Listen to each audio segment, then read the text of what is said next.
नमस्कार, मी सुशांत संतोष करंजकर। दिवाळी सणानिमित्ताने आम्ही किल्ला बनवण्याचा प्रयत्न केलेला आहे। त्याचा आज आम्ही प्रदर्शन करत आहोत। शिवाजी महाराजांनी अनेक किल्ले जिंकले, पण त्याचा मागचा एकच उद्देश होता, स्वराज्य निर्मिती। स्वराज्य निर्मितीसाठी त्यांनी अनेक किल्ले जिंकले असले तरी त्या प्रत्येक किल्ल्याला महत्त्व होते। त्याचाच भाग आज आम्ही इथे दाखवण्याचा प्रयत्न केलेला आहे। तुम्ही पाहू शकता की किल्ल्याच्या उजव्या साईडला हा गोठा आहे, पायथ्यालगत वस्ती, त्याच्यानंतर ही पाटाच्या पाण्याच्या साहाय्याने केली जाणारी शेती। या किल्ल्याच्या डाव्या साईडला तुम्ही पाहू शकता हत्ती तलाव।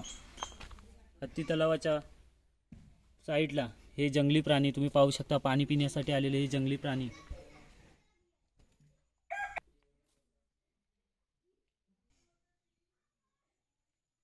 किल्ल्यात प्रवेश करत असताना हा तुम्ही पाहू शकता महादरवाजा।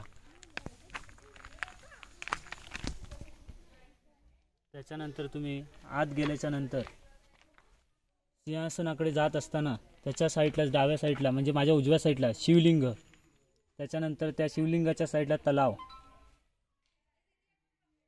नंतर डाव्या साईडला वळत असताना आपण सिंहासनाकडे हे पाहू शकता, हे शिवछत्रपतींचे सिंहासन।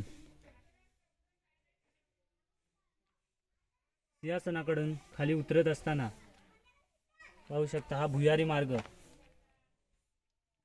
त्याच्यानंतर हे छत्रपतींचे गुरु रामदास स्वामी मंदिर। भुयारी मार्गातून वरती आल्याच्या नंतर हे तुम्ही पाहू शकता हा हिरकणी बुरुज।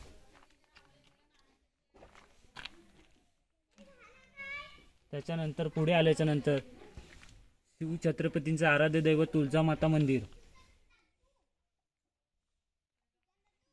त्याच्यानंतर गोड्या पाण्याची विहीर।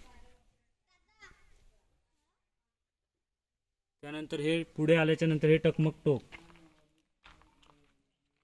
एखाद्या मावळ्याकडून किंवा शत्रूकडून अपराध झाल्यास त्याला या कड्यावरून ढकलून देत असत। आम्ही आमच्या ग्रुपच्या मदतीने विविध रंगछटा दाखवण्याचा प्रयत्न केलेला आहे, तर तुम्ही तुमच्या प्रतिक्रिया कळवा।